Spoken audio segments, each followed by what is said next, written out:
Good day. I am Wonkeama Tomazani Lamini, and I'm here to tell you more about reflection in the teaching practice.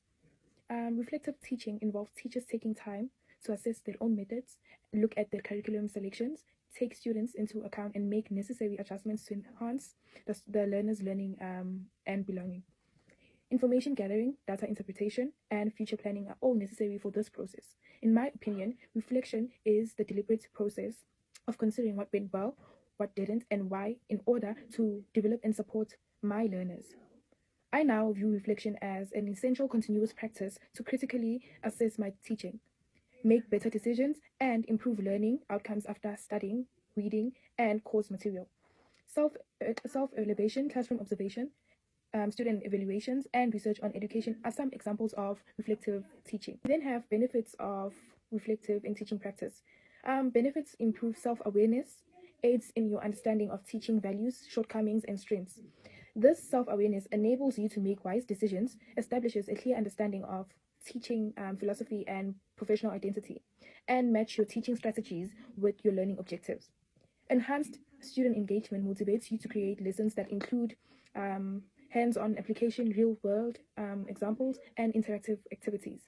Classroom management, you can assess your classroom management techniques and their effects on the learner's behavior and well-being critically by using reflective teaching. It helps identify learners' needs. I have realized that I hurried maybe a group activity after a lesson. So this means that I can change my pace next time, and this improves the learner's engagement. We then move to challenges or difficulties that we face in the reflective teaching practice.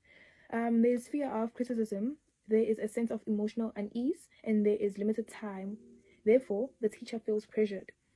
No mentorship, and this leads to lack of guidance. I don't know where I'm going if there's no mentorship. It can also be difficult to be honest about your mistakes at times, as I am the teacher and I think that I know everything, but I've discovered that these are times where growth occurs.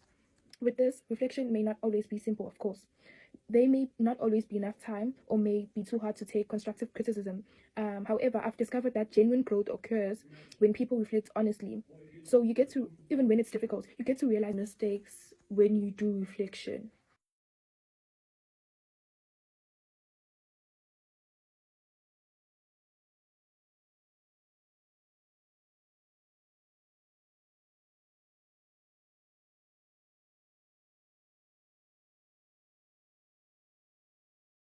With the policy documents, we have the CAPS document, which describes what should be taught and elevated.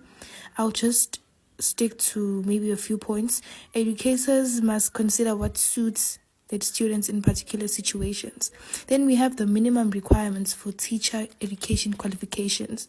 This policy highlights reflection as a professional skill that lists the qualifications and competencies expected of a new teacher.